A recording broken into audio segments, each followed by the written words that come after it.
On the outside, Ira looks very stable, well-adjusted, happy.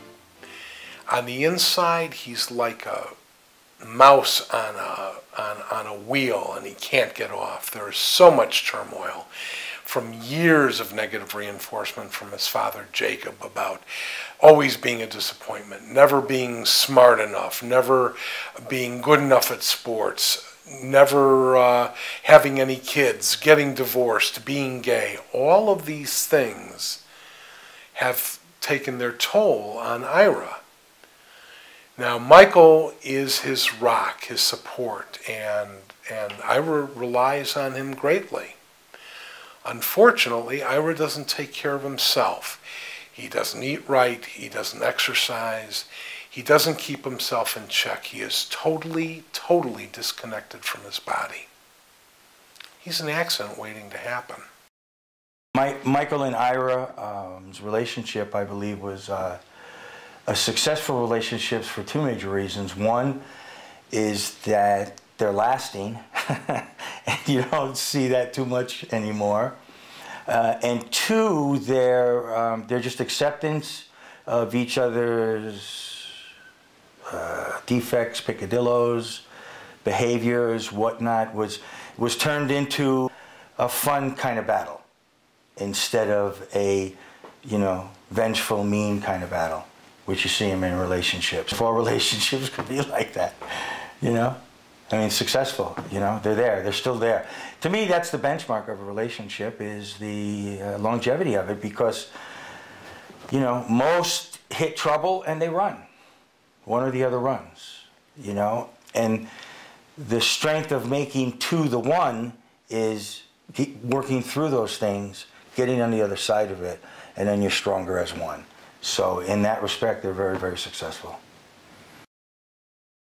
Jacob has reached a point where he's starting to reassess the situation and reassess his relationship with Ira, and realizing that, hey, he could die or something, and I might lose another family member. And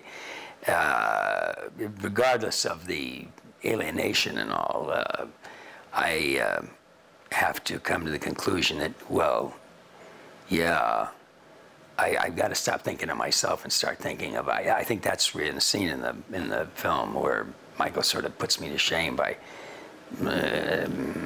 making the assessment that I'm just thinking of myself rather than Ira and the whole situation.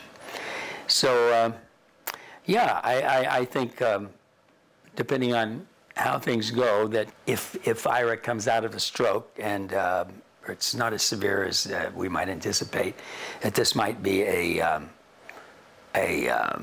healing kind of incident in the relationship, like a thing to bring them together, possibly, and where he realizes that, hey, this is all I've got left. Is my son, and I guess I'm going to have to start thinking about that.